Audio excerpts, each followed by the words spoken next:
My dear colleagues, I'm Dr. Shuti Chiu, the Director General of Taiwan's Health Promotion Administration under Ministry of Health and Welfare. My background is a medical doctor, a family physician, and a PhD in epidemiology. I felt extremely honored and pleased to have the opportunity to talk about the development and application of a framework of age-friendly healthcare in Taiwan. It has long been our belief that it takes both healthcare sector and non-healthcare sector to make the health promotion initiative successful and sustainable in our communities. So in Taiwan, we promoted health-promoting hospitals and health services for several years. And currently, we have 125 hospitals and clinics certified as health-promoting hospitals and health services using WHO's standards for health-promoting hospitals. And then we developed a sub-issue under health promotion in healthcare. The sub-issue is age-friendly healthcare. Currently, we promote age-friendly healthcare not only in Taiwan, but also in the international network of health-promoting hospitals and health services. There is an international task force on health-promoting hospitals and age-friendly healthcare. This is the outline of today's presentation. I will talk about the need for developing age-friendly healthcare. How do we become age-friendly healthcare? Collaborative learning and the recognition process. Opinions from frontline and the way forward. Regarding the need for developing age-friendly healthcare, we know that the world is rapidly aging. The world's number of persons aged 60 or over will double by 2025 compared to 2006.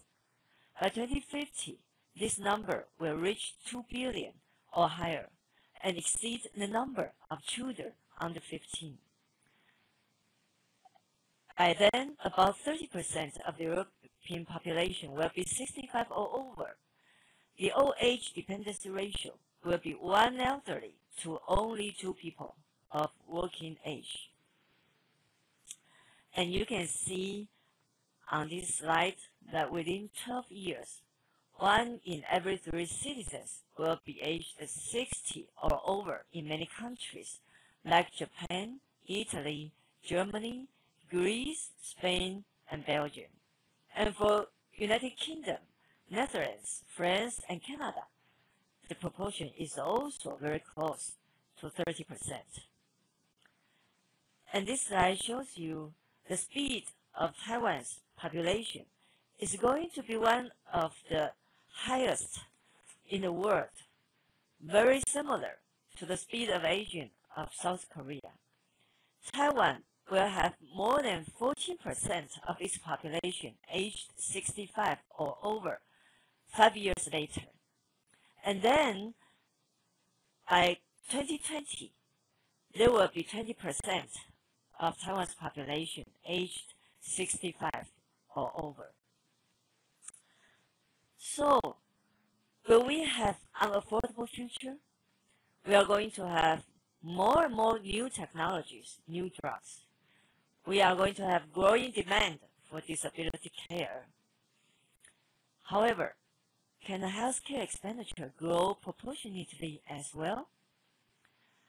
I think you know it very well.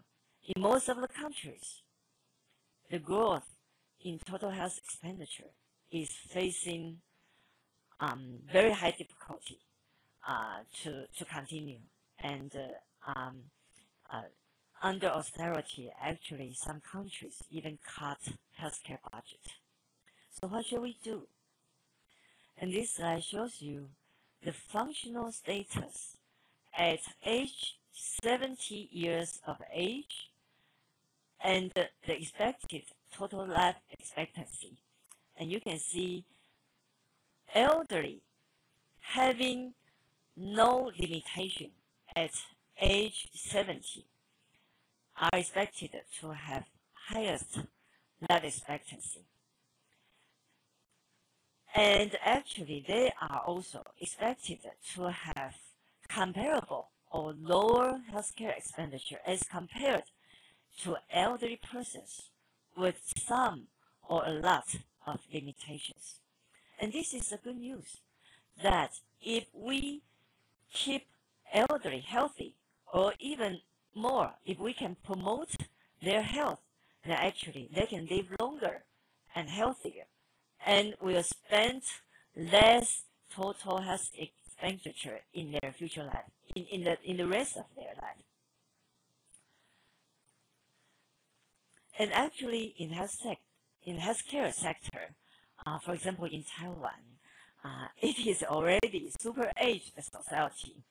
For example, in the ambulatory care, 23% of the visits are by patients aged 65 or more, and nearly 1/3 of hospitalization is by patients aged 65 or more. And if we would like to do some health promotion earlier, then we can look at the proportion of our patients aged 50 or more. Actually, in ambulatory care setting, is nearly 1/2, and in hospitalization, it's more than 1/2. So every day, we are in contact with many patients aged 50 or more, or even 65 or more. And those elderly patients actually, they see doctors many times per year. In Taiwan, it can be as high as 27 to 28 visits per year. So it means that we have many contacts with the older persons, and we have so many good opportunities to promote their health, to provide health promotion, preventive services, or good control of their diseases.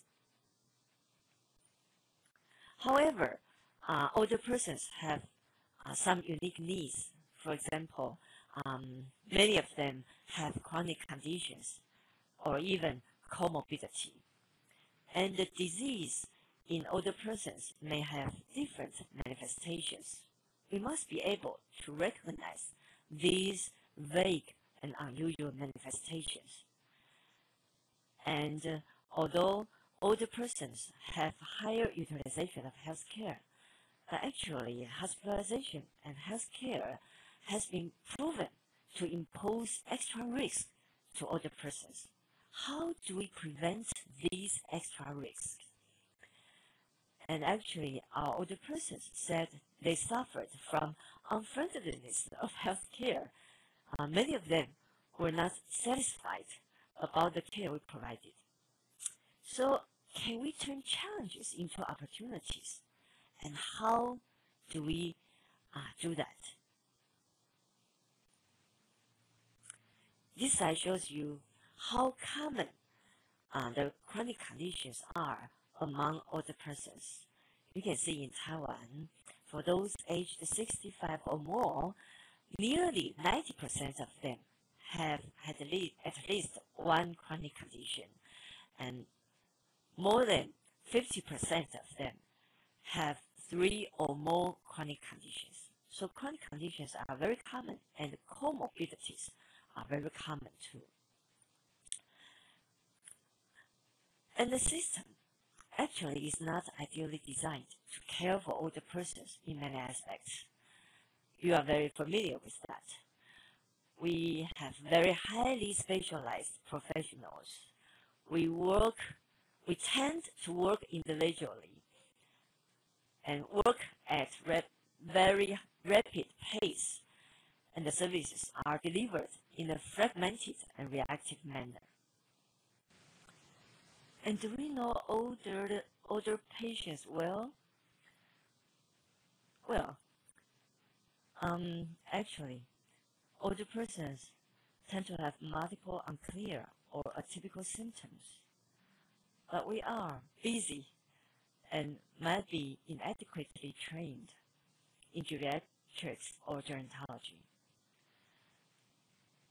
But unclear symptoms did not equal to less serious problem. And does healthcare system know elderly? Multiple unclear or atypical symptoms faced by busy or untrained medical staff, that's a problem. Unclear symptoms did not equal to less serious symptoms. For example, older persons may have infection without fever or painless acute myocardial infarction. And actually, chronic disease care or prevention needs different approach from acute care. They need proactive, person-centered, and coordinated care rather than reactive, episodic care. And frontline healthcare staff may not be familiar with common elderly problems such as falls, incontinence, immobility, and confusion. And sometimes our patients did not perceive health or medical problems as urgent when they had family or social problems to be solved. And unfriendly environment or unpleasant experiences may result in lack of intention to visit us again. According to a WHO study in 5 developed and developing countries, 11 issues have been identified by older persons and their healthcare providers. These include attitudes of no listening, no respect, no discussions with elderly, and inadequate autonomy. Second, the lack of training and education. Third, gender issues, lack of gender awareness or competence. Fourth, the language barrier between healthcare professionals and the older generation. Fifth, obstructive management systems. Sixth, the cost too high to afford. Seventh, the waiting time being too long. Eighth, inadequate time for complete assessment and treatment. Ninth, lack of continuity and fragmentation of services. 10. No special clinic or consultation hours for older persons. And 11. The inaccessible physical environment. Too distant or lack of appropriate transportation or lack of barrier-free facilities, clear signs, etc.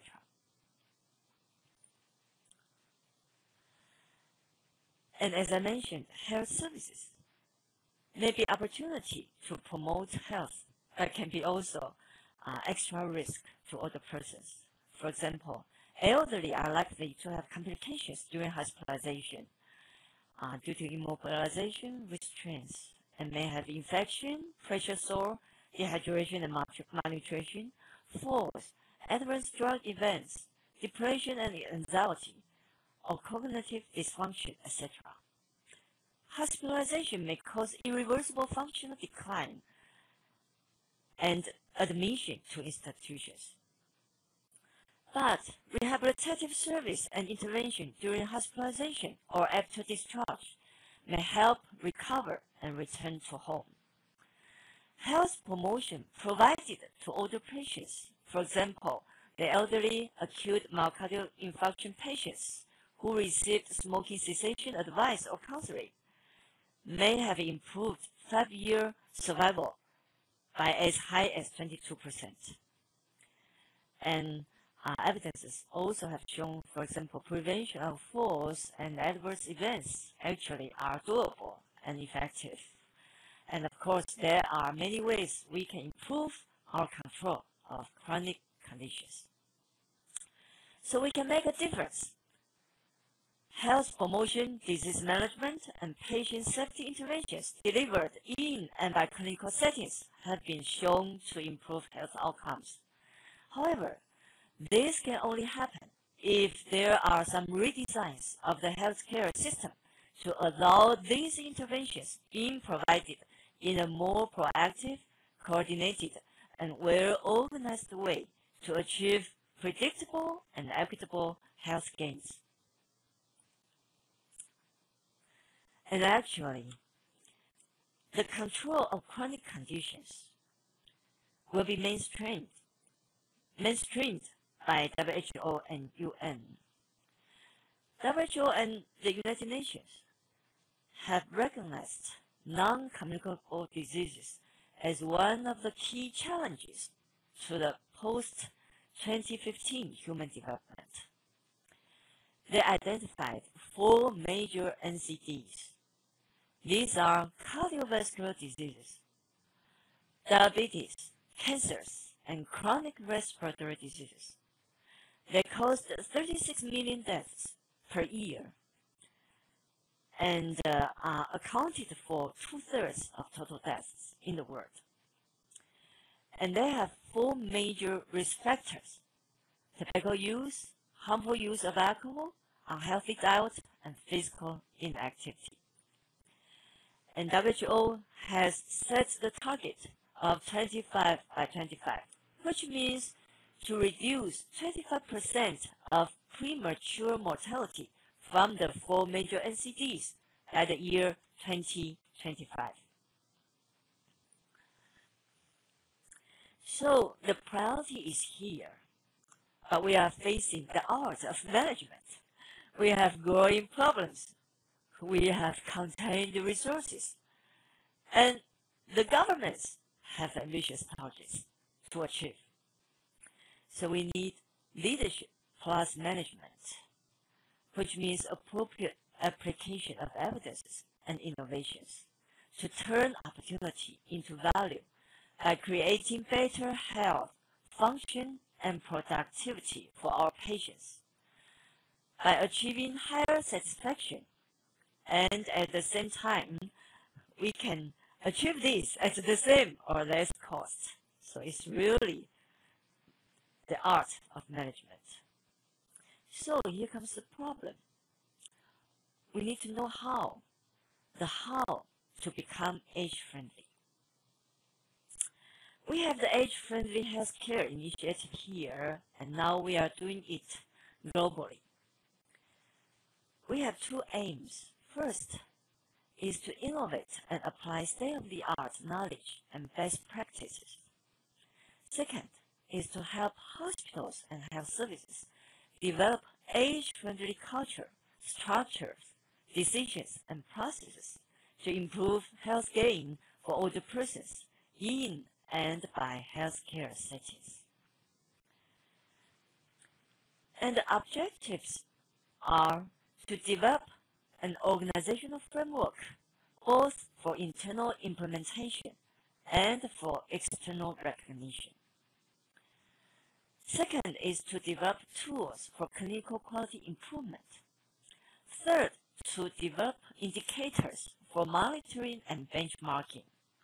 And fourth, to launch organizational plan of continuous quality improvement for age-friendly care. And we encourage hospitals and primary care centers or long-term care facilities to implement the framework, the tools, the indicators, and the organizational plan, and apply for the recognition. The framework is developed based on WHO age-friendly principles and WHO's standards of health promoting hospitals. The age-friendly principles are information, education, and training, community-based healthcare management systems, and physical environment and accessibility, plus shared principles for primary care, including availability, accessibility, comprehensiveness, quality, efficiency, non-discrimination, gender, and age responsiveness. And we have published this framework in the year 2009. We have this age-friendly module containing the framework, the tools, the indicators, and the organizational plan chart, as I mentioned. The age-friendly framework contains two parts. First is its vision, values, and mission statement. Second is the standards illustrating 4 strategies with 11 substandards and 60 measurable items. The vision of an age-friendly healthcare initiative is that such an initiative, such a hospital or health service, is an organization promoting health, dignity, and participation of senior people. The values are health, humanity, and human rights. The missions are to create a friendly, supportive, respectful, and accessible healing environment tailored to the unique needs of senior persons. To facilitate safe, health-promoting, effective, holistic, patient-centered, and coordinated care in a planned manner to the older persons, and to empower older persons and their families to increase their control over their health and care. There are 4 standards, 11 substandards, and 60 measurable items, including management policy, communication and services, care processes, and physical environment. And under Standard 1, management policy, there are 3 substandards, including developing an age-friendly policy, organizational support, and continuous monitoring and improvement. Under Standard 2, communication and services, there is 1 standard on communication, 1 substandard on communication, 1 substandard on services. And regarding care processes, we look at patient assessment, intervention and management, and community partnership and continuity of care. Regarding physical environment, we look at general environment and equipment, transportation and accessibility, and signage and identification. We also developed tools for clinical practice, so high quality can be achieved universally. These tools include lifestyle assessment and intervention, stepwise full risk screening, frailty screening, medication safety check, high risk screening and geriatric assessment for hospitalized patients, clinical pathways for major NCDs, etc. And we also develop indicators for monitoring and benchmarking. We have indicators on staff awareness and patient awareness of the age-friendly initiative, indicators on satisfaction, on inequality or inequity, on completion of risk factor assessment and intervention, on quality performance on major NCDs, on prevention of falls, on readmission, and on functional deterioration. So we measure upon these things, and we can look at ourselves whether we are doing improvement, and we can compare with others. And we also have the organizational plan chart, applying the PDCA cycle. So at the plan stage, we encourage to have high-level support, followed by team-up, followed by baseline assessment upon the organization, the patients, the staff, and the community. And then we can identify the problems and also identify our weakness and resources. So based upon these assessments, we can develop our quality plan, and we can do role assignment to our departments, to our staff. And then we have the kickoff of the quality plan with announcement of targets of improvement. And also we have to offer our staff with some training and to do the promotion of this initiative. And then we may, hopefully, we may have very good implementation. And then we need to check our progresses by monitoring feedback, reward, and communication. And then we take action to improve, to revise, and to diffuse. And then we can repeat the cycle by reassessment of our status regarding the organizational status, regarding patients' improvement, regarding our staff capacity, for example, and regarding the community. And then we can apply for recognition.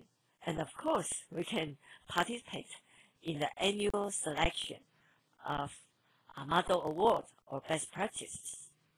And we can disseminate the best practice, and we can sustain our good practice and share with others.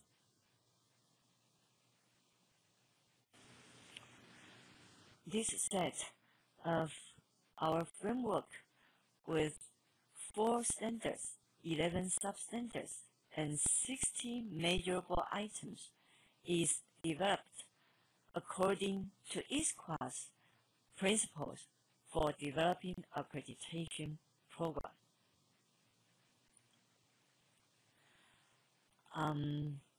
We underwent the process of content validation in 2010, followed by pilot testing in 2011, April, and then was officially launched in 2011, July.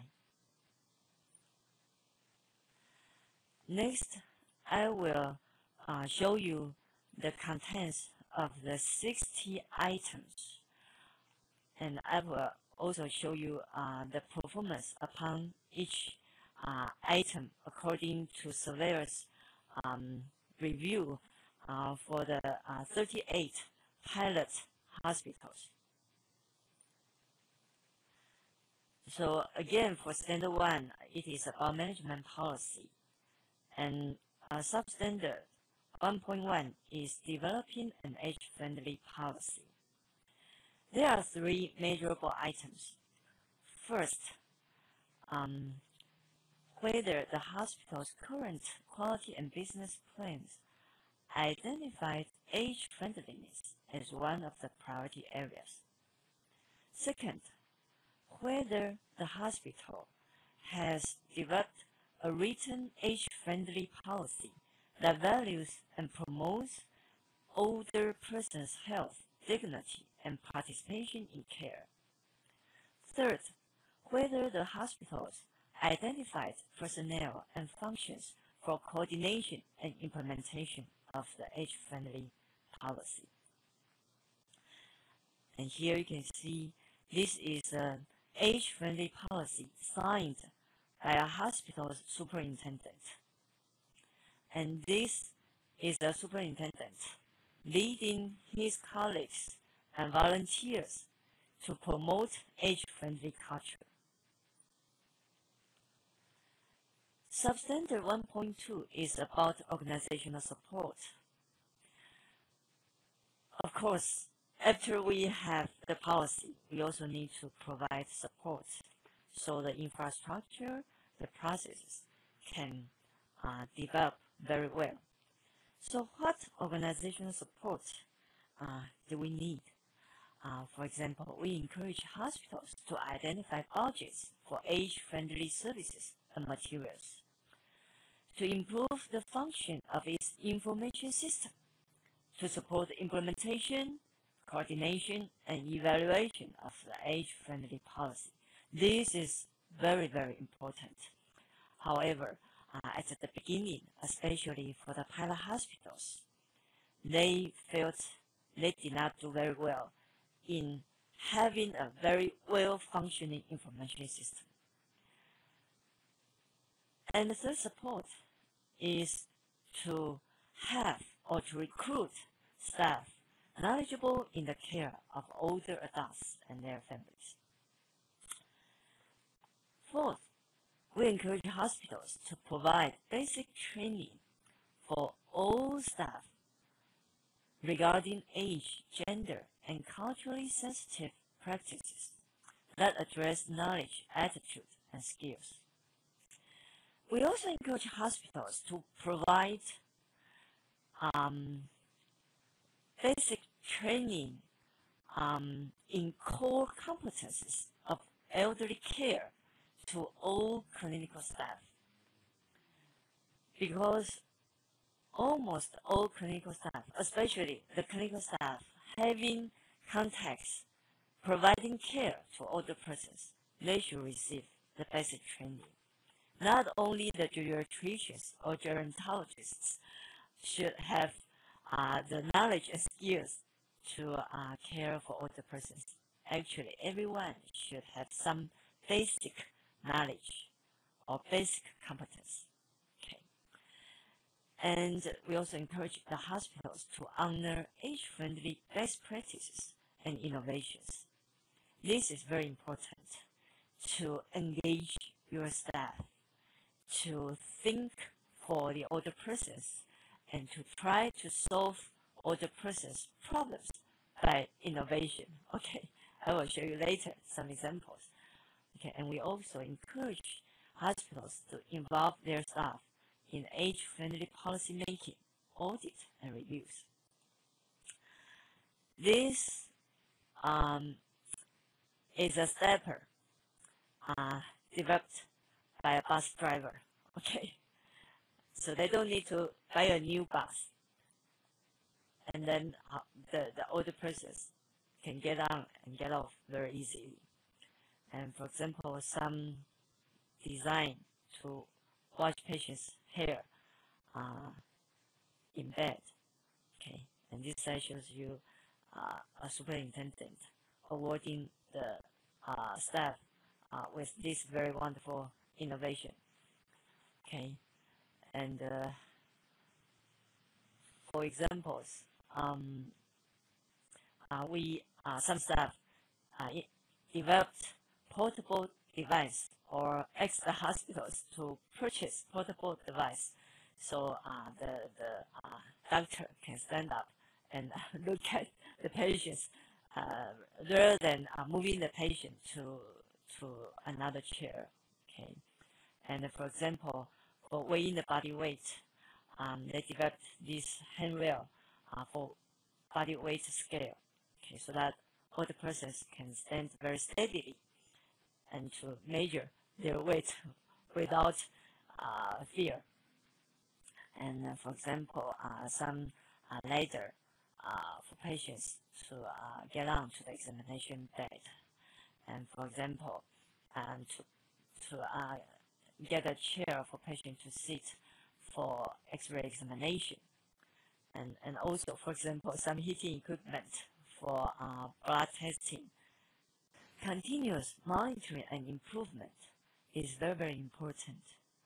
We encourage hospitals to include sex and age-specific analysis in their routine measurements of quality, safety, and patient satisfaction whenever appropriate, and provide this data to staff in charge of the coordination of the age-friendly initiative.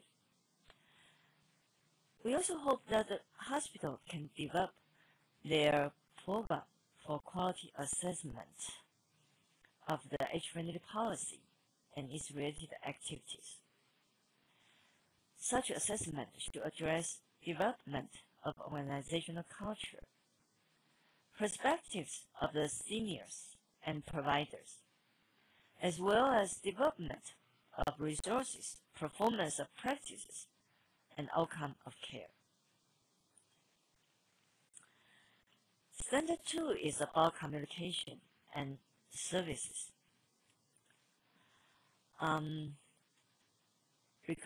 Regarding communication, we encourage hospital staff to speak to older persons in a respectful manner, using understandable language and words, to provide information on the operation of the hospital, such as the opening hours, fee schedules, medication and investigation charges, and registration procedures in an age-appropriate way.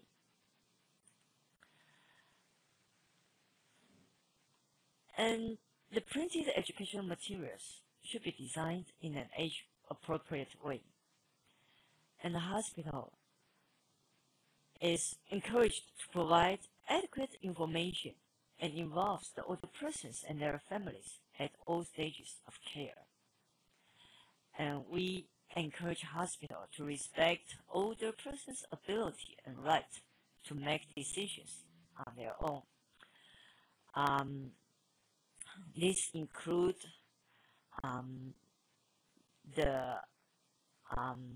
for example, for those patients with cancers, unless inappropriate, otherwise the patients should be informed of their diagnosis and treatment in an appropriate way. And for patients with terminal illness, they should have the opportunity to have their own decisions, for example, to refuse resuscitation. Okay. So we encourage the older persons may have the right to know, the right to choose, and the right to refuse. Okay, just like patients of younger ages should not be deprived of their right to know, to choose, or to refuse. And this slide shows you that hospitals have these easily understandable health education materials to present to patients, to explain for their diagnosis, their situations, or to explain for the procedures. Okay. And for example, here, this is also designed by staff. This indicates the pills to be taken in the morning, at noon, at night, or before sleep. Okay, and regarding the services, we encourage hospitals to make every effort to adapt its administrative procedures to the special needs of older persons, including older persons with low educational levels or with cognitive impairments, and identifies and supports older persons with financial difficulties to receive appropriate care.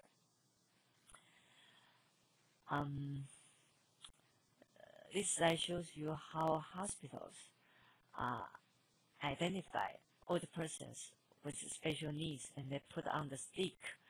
So, for example, during registration, they can be given an earlier number, a priority, okay, to see the doctor, okay, and they have special table for older persons and for disabled patients, okay.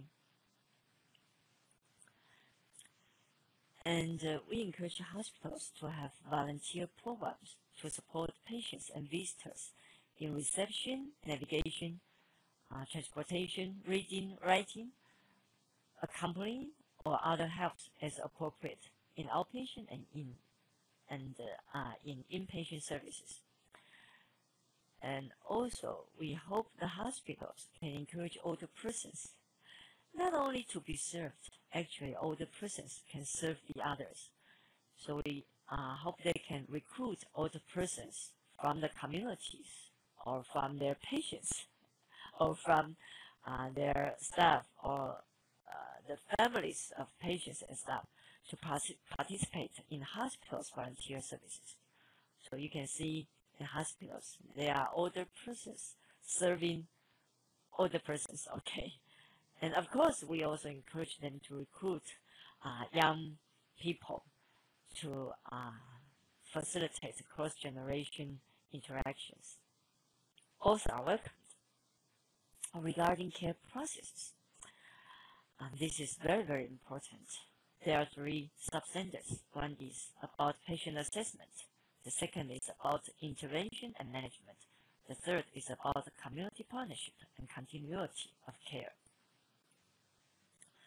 Regarding patient assessment, the hospital should have age and gender appropriate guidelines on assessment of patients' needs for health promotion, disease prevention, and risk management. So including lifestyles, nutritional status, psychosocial economic status, and risk of fall. And the hospitals should have guidelines on assessment of patients' condition-related needs for health promotion, disease management, and rehabilitation. So they should have asthma guidelines, diabetes guidelines, stroke guidelines, etc. The guidelines should address not only about the procedures for diagnosis and treatment, but also should include health promotion, disease management, and rehabilitation into the guidelines. Okay. So the first thing is to have the universal needs assessment for patients of the same gender and age. The second thing is to assess the condition-specific needs for every patient having the same diagnosis.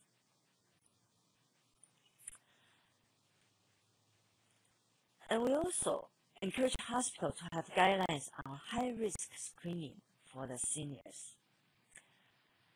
And hospitals should review patients' use of medications at admission and regularly at outpatient services. And we encourage assessment of a patient's needs at the first contact with the hospital, and also to be reviewed regularly and to be adjusted as necessary according to changes in the patient's clinical condition or on request. And the assessment should be documented in patient's record. And we should also include information from referring physician or other relevant sources into the patient's record. After the assessment, we should do the intervention and management. First, the patient should be informed of the results of his or her assessment on factors impacting on their health, and we should develop a plan for relevant intervention in partnership with our patient. And the information given to the patient should be recorded in the patient's record. And the intervention itself and the expected results should also be documented and evaluated. And there should be information on healthy aging and on specific risks or conditions.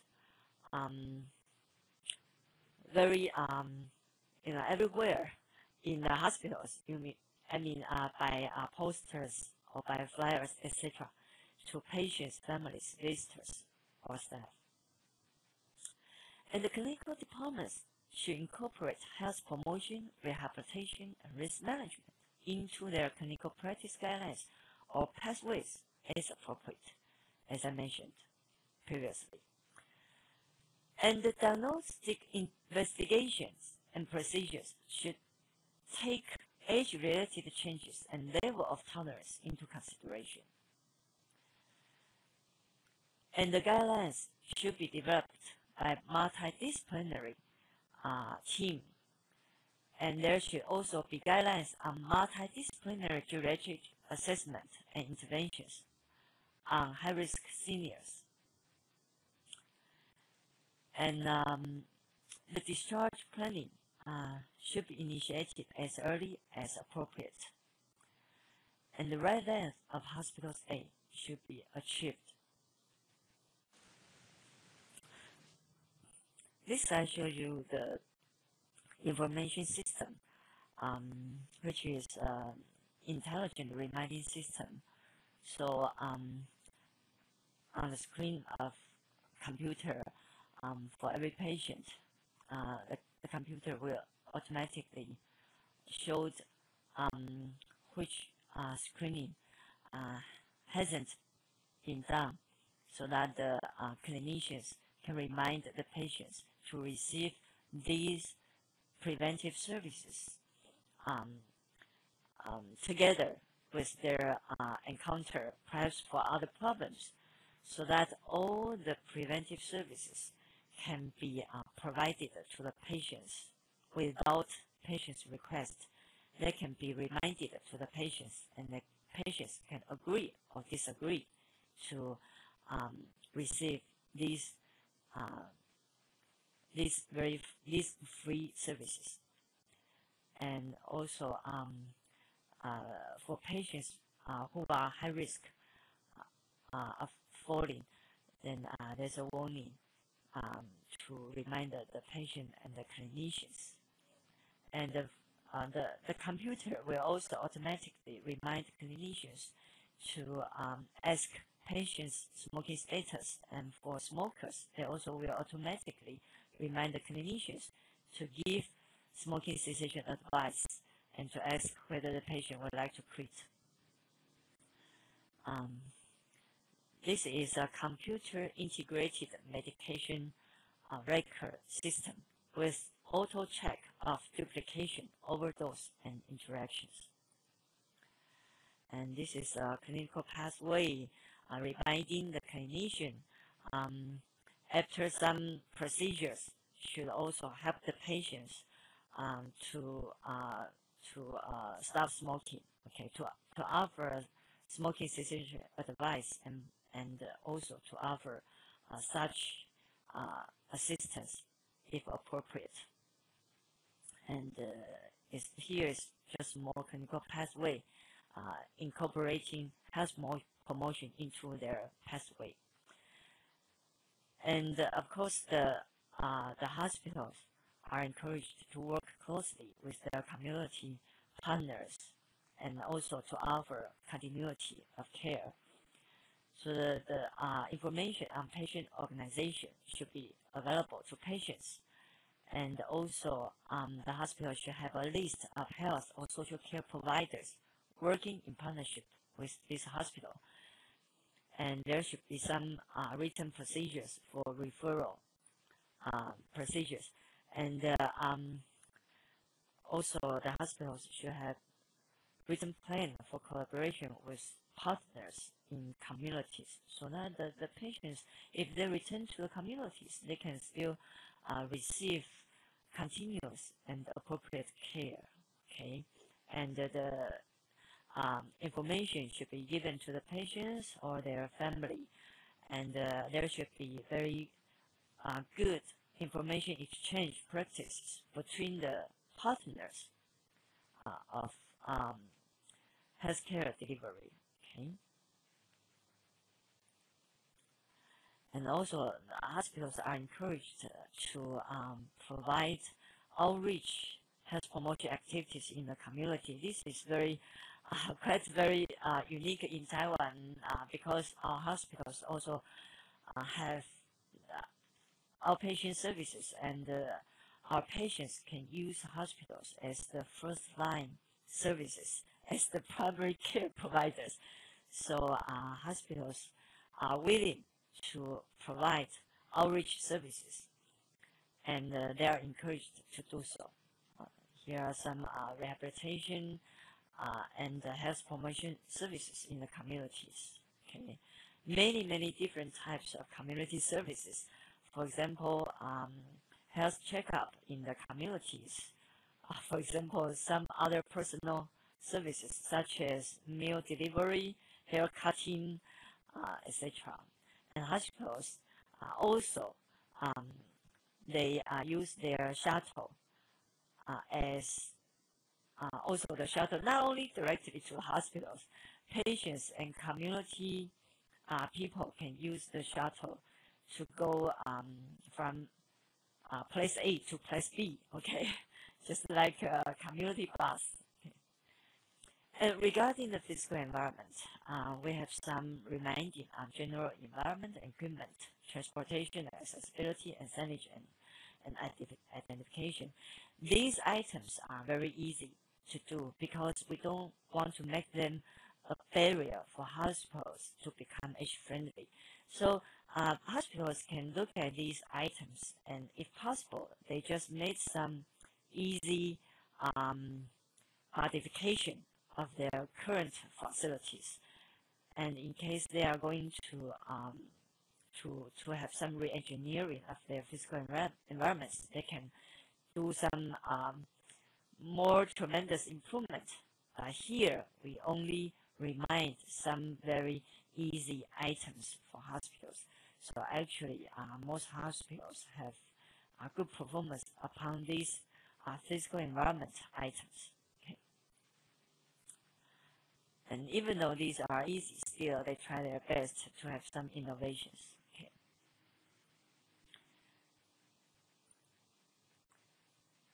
For transportation and accessibility, these items are quite easy to. I won't go into the details. For signage, I hope they are very clear and easy to identify. And through the assessment upon these hospitals, according to the 60 items, we can identify our own weakness. For example, in management policy, we found that the recruitment of staff knowledgeable in the care of older adults might be difficult in some hospitals, especially smaller hospitals in remote areas. And also regarding the basic training, this is also especially for those pilot hospitals. But we found that for those latecomers, actually these are no more difficulties. Okay. They have time to arrange these activities, of course. And of course, the information system needs time to improve. Okay. And some hospitals have difficulty in developing their own program for quality assessment. So now we have also a module of quality assessment, so they can just adopt the program or just make some smaller revisions. Then they will have their own program very easily. Okay.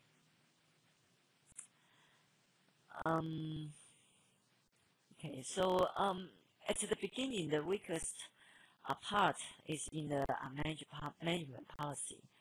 And you can see that actually we emphasize very much on management policy. And this is different from other clinical quality improvement initiatives, which are led by clinical leaders. We believe that the whole organization needs to change, and the change needs to be supported by the highest level of leaders. Okay, your superintendents have to be there to support you. Okay, and so we also look at leadership support, look at resource allocation and role assignment, look at the past progresses, and look at the potential for future development. And in Taiwan, we offer core training course for hospitals who intended to apply for recognition. We have the standard set of the core course. And this is the recognition procedure. Hospitals have to do their self-assessment, and then we have the surveyors to do the audit. The audit team includes 3 surveyors and 1 senior representative. And we encourage hospitals to develop their action plan after their assessment. And we, during the site visit, we encourage it should be the superintendent or the vice superintendent to do the presentation, and to invite all the department directors to sit in together, so they can have the opportunity to interact with the surveyors, and they can ask questions, and the surveyors, of course, can respond to their questions and to give some comments. Okay. And currently we have 38 hospitals recognized as age-friendly hospitals. Each of them will receive an honorable board. Okay, this is the minister, the Minister of Health and Welfare, to award the board in person. So everyone is very happy to come and to take a picture with the minister. In addition to the recognition, we also have the annual selection of outstanding organizations. Each year, there is a champion. We will give the champion the model award and a small amount of money, okay? And for the others which have good performance, we will award the outstanding awards, okay? And for those have good performance in 3 specific areas, including process reengineering, age-friendly services, and age-friendly environment. We also have best practice upon each of the areas. Okay. And we also have annual selection of outstanding frontline workers who have outstanding innovation, or we also encourage them to write articles and submit for competition. This is not scientific articles. This is the articles telling us what they see, what they saw, what they felt, and to share with others. This is to promote the age-friendly culture. Okay.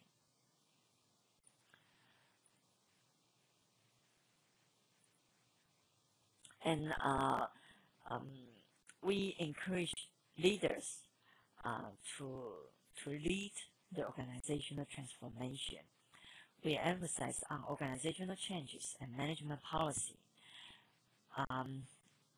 We require the hospital leaders to sit in the site visits.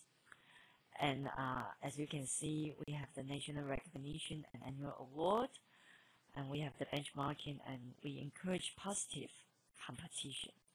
Okay. And then we will share the opinions from frontline. Okay, the topic I'm going to give is the implementation of the Taiwan's framework of age-friendly healthcare in our hospital, Chai Christian Hospital. And the outline of my presentation would be to briefly introduce the Taiwan's framework of age-friendly healthcare, which I believe Dr. Chiu has given very thoroughly, and implementation and in our hospital and the results, and some experience that we do the collaboration and promotion among the health promotion hospital network, and the conclusion. And in slide 3, this slide shows I think we are all very familiar with this curve, is the ratio of the population of the aging people in different countries. And I highlight Taiwan as the thick red one, the red line, which shows that now is about the time for us to take a very steep curve toward perhaps this, and in the coming 2050, we are estimated to be one of the oldest nations in the world, and also among those 65 and above, about 90% have at least one chronic condition, and half of them have 3 chronic conditions, and about 1/5 they have been hospitalized, and about 30 outpatient visits per person per year. And so actually in the hospital itself, the hospital is a very aged community already. So many people said it's a time to solve the problem. I'm not sure whether you agree or not, but for me, I don't really agree. Why? Later I will tell you my answer. In our hospital, the phases of the implementation, we have 3 phases. The phase 1 is an induction phase. We do the target group interview and do the hospital self-assessment, and we set up the goal for next year. We spend about almost half a year to do it. And the implementation, if we spend about almost 1 year to do it. We're collaborating with the current appraisal and accreditation, because our hospital has many appraisals and accreditation already. We don't want to just add up more burden or paperwork for the staff. We want them to extend and improve their service. So we try to integrate it and also collaborating with other accreditation and appraisals. And then we do the systematic promotion, and we modify our services. And phase 3 is a consolidation phase.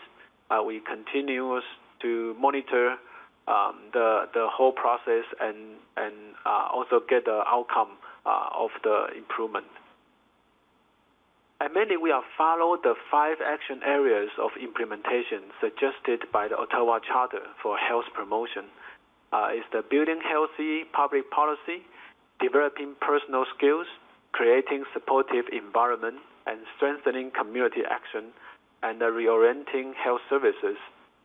In terms of the building healthy public policies, I think we just have the very good opportunity to seize the trend, which means we take the advantage of participating in the movement, which was initiated by the Bureau of Health Promotion, but now is the Health Promotion Administration.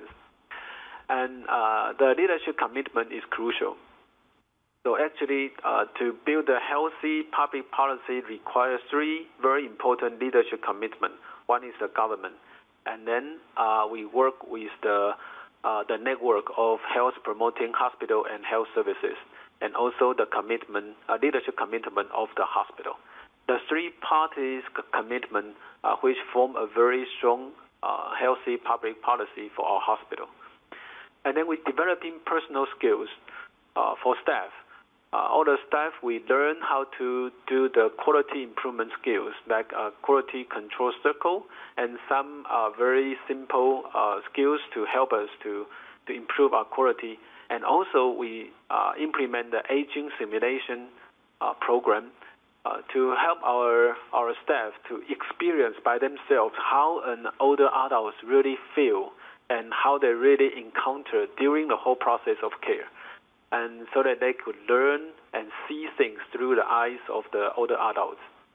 And for primary care caregiver, we conduct a creativity training program to help them how to transform their ideas or their observations from the idea to a real staff. So the creativity training program is actually to help them to invent some things which could really fit or meet the needs of their observation.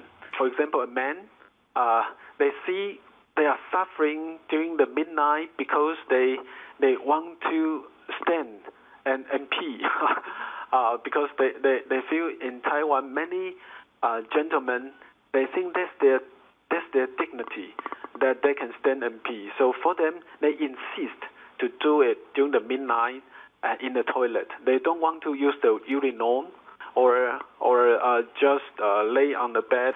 So they see the problem, but they don't know how to solve the problem. So we try to find some teacher to help them to know what resources they have, and then they just use some skills to make some tools or to change some process of care. For example, later we will see a picture. The picture is actually one of their products.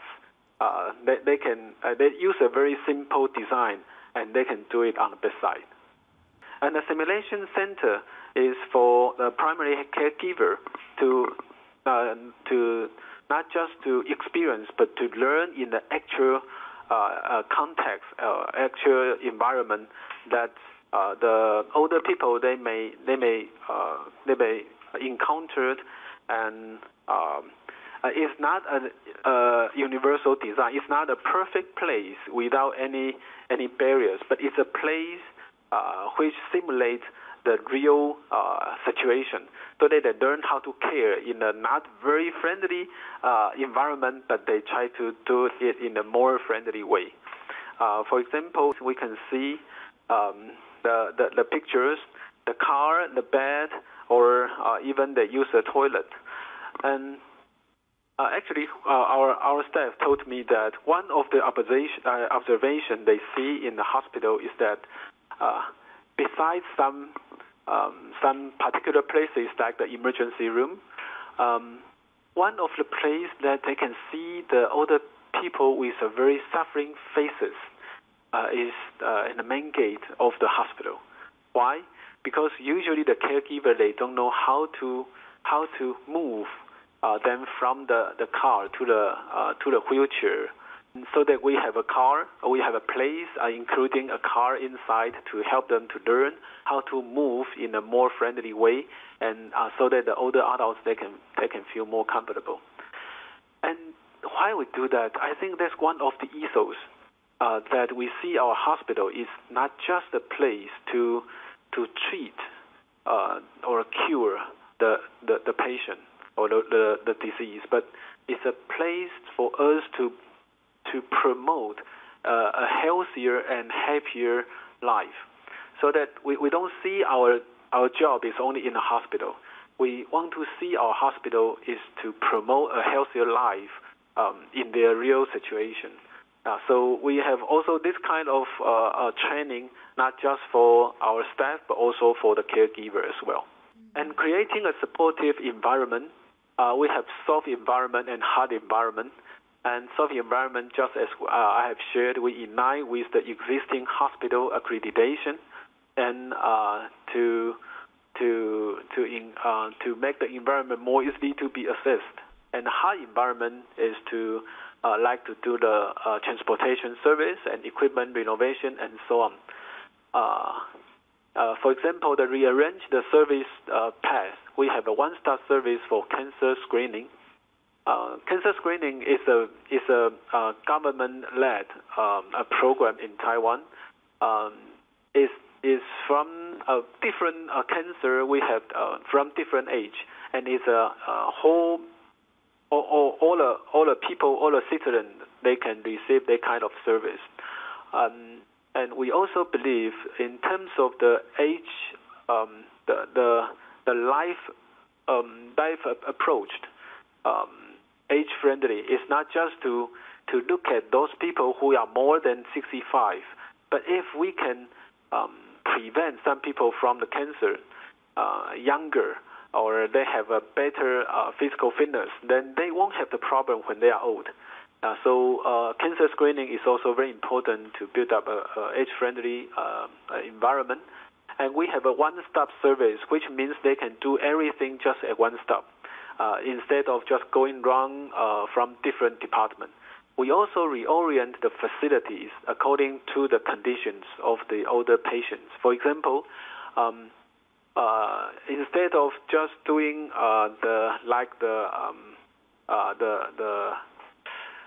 physician department, the chest, the infection, the endocrinologist, and all those departments together, all the surgeons, they all together, we do it in a different way.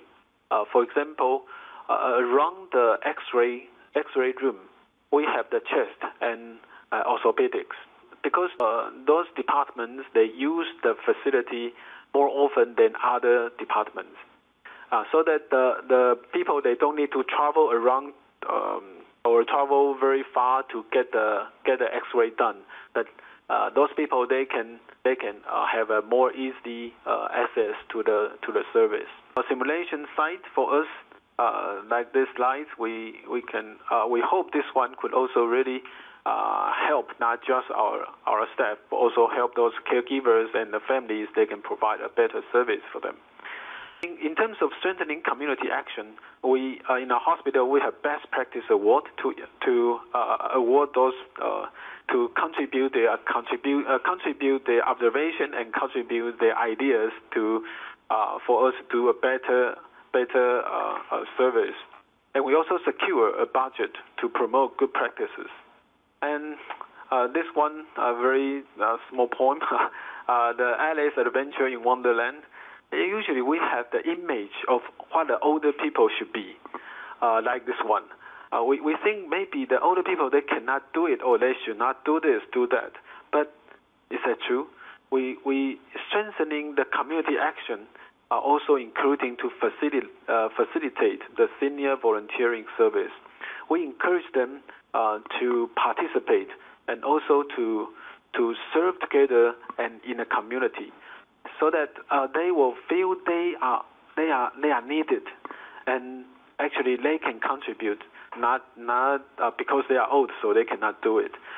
And one day, I just raised one example. One day, I was very touched when I see a very beautiful picture. Two gentlemen, they walk together very slowly toward the reception counter. They walk very slowly, they hold each other, and yet actually one is a patient and the other one is a volunteer. They know their pacing speed, they know their need, they know their concern and worry, and they know what the process could really be smoothened and better if they can know something earlier. So actually, to have them with us is very precious and very, very crucial for us to do a more age-friendly services together. And we reorienting the health service, which means we try to find some appropriate KPI instead of some outcome like mortality and so on. We also introduce indicator like the THRS, Taiwan Healthcare Indicator Series, which have 5 domains. And also we compare the 4 incidence rate with the peer hospital of medical centers. And we are very encouraged to find out that in results 1, the Taiwan Healthcare Indicator Series, among the 5 domains, there are 3 domains. We get a very important and statistically significant outcome after 1 year of implementation. And they are attitude of staff, which is one of the top reasons that WHO has surveyed, and they realized that older adults, they find this is the most one of the most unfriendly items they encounter in the health services. And we are very happy to see that attitude of staff is improved. I believe is because of the simulation and the promotion and the culture thing. And the process of service and waiting time also improved after the implementation. In result 2, we see the incidence rate of falls. In 2010, before the implementation, we are roughly at the second quartile, the mean average of second quartile. And after the implementation, we are very happy to see that the fall incidence was improved and to the first quartile. And we have do some interview with our staff, and we find out that because they learn to see those things from different angle, and so that they can more realize the real needs. And actually, the fall incidence is not just reduced among the older adults, it also reduced in all age groups, which means this kind of implementation also help the people, because when the culture is formed, it will not just affect those people who care for older adults, but also will affect the whole hospital and all the patients. And the last part is the collaboration and promotion among the HPH network, because we learn and also share the ideas in the network, so we can see it's not just one hospital efforts, but when other hospital or other health services, when they see this kind of improvement, they would also like to learn. For example, the bus. Our bus driver, actually, they see when they see our older adults, they have the difficulties to climb up. I say climb up because it's really high for some people with knee problem. The stairs of the bus. And then they invent and do a very simple stuff that when the car stops, it will automatically comes up the pedal for them to stand on it, so that it can shorten the barrier. And this invention become a very popular. And actually, many hospitals they copy this one, and we're happy to do it because the driver said, "Oh, I don't want to claim any patent right because." As long as it can help more people to do it, why always with money? We are happy to share with other hospitals because he insists that this one is for free, because a better service for those we loved is free and precious. And that's why we encourage and promote the best practice award, because many staff actually just come up from those primary workers when they see the needs, and when we provide them some necessary skill. That's the creativity training. When we provide them some necessary skills, and they can do it. And actually, those staff are more thoughtful and considerate for those people who are doing the primary care. And the next one is the registration report. We, instead of just doing the knock the door and try to find out the place, they can just insert a card. And now it's also shared with other hospitals. And the chair in Taiwan, many hospitals before actually they have the chair, especially for the waiting area. The chair, they may not have the arms. So when older adults, when they sit on the chair, when they try to get up, they have the difficulty if they have the knee problem. So we redesign and also try to change the chair to all with arms. And then many hospitals they also do it. And also the pictorial communication with people when they have difficulty to read some descriptions and so on. And hand warmer is another one. When our primary staff, when they see the people come out from outside, especially for older people, in a very cold weather, when they come in, it's very difficult to get the blood for testing because the cold weather may make the vessel constricted.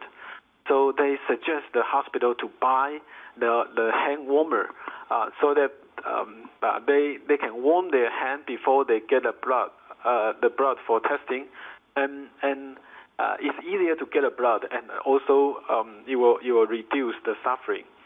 And then many hospitals also in the network, we also learn the good practice from each other. And likewise, the simulation, education, and training. And this picture is the one I just shared, the example. For some old gentlemen with the enlarged prostate, sometimes they have difficulties to do the pee at the midnight, but they insist to stand and do it. So this design is for them to do it just at the bedside. We didn't realize it's so important for many old gentlemen, And then when we do it, and we receive a very welcome and good feedback, and many hospitals also copy that. And all those I have shared, most of them was observed and invented by our primary staff. It's not that we have to spend a lot of money. Although it's important, we need money to do some necessary renovation. But the more important is not just the money thing, but for them to pay the attention and to willing to contribute and to care, and it's more important. So people say it's time to solve the problem now. For me, I don't really agree. It's not that I don't agree we have to do it now, but I don't agree to see them as our problem. Yeah, because if we see them as a problem or a burden we have to solve, probably we are wrong at the beginning. But they are not a problem. They are our parents. They are our family. They are our beloved ones. They deserve our best service. So they are not a problem. It's not time to solve the problem, but it's time to love and time for change. Okay, and the way forward. We now have an international task force, health promoting hospitals and age-friendly health care. This task force was approved by the General Assembly of the International Network of Health Promoting Hospitals and Health Services in May of this year. I am the chair of this task force, and we have 17 members from 13 countries. These members are directors of WHO collaborating centers, country coordinators of health promoting hospital networks, and also some are pioneers of age-friendly hospitals or senior-friendly hospitals. And now we are doing the international content validation process, and we would like to modify our framework and standards to make it internationally applicable. And actually, the result is quite satisfactory. Actually, generally speaking, most of the items are applicable. Now we are recruiting networks and hospitals to join the international pilot testing. So in conclusion, what's the price of becoming age-friendly? Is it very difficult or it is very expensive? Actually, our pilot hospitals told us it's easy, and now more and more hospitals are asking to apply. So it's the price of not becoming age-friendly. If we are not age-friendly, patients and family members will be dissatisfied, unwilling to seek medical help, and will have poor control of their conditions. Our employees will be lack of skills and confidence, and will have burnout and quite easy to have medical errors. The hospital managers are under very high risk of the misdiagnosis, malpractices, adverse events, loss of trust, and might have negative social image. And our society will have a unhealthy and unaffordable future. And the price of positive attitude actually is priceless. And the consequences of positive attitude are the mutually productive, mutually supportive partnerships. So we always believe that beds and equipment may make a hospital bigger, but only love can make a hospital greater. We would like to work with you, collaborate with you, together to provide seniors with quality health care and a life with love and dignity. Thank you for your time and attention.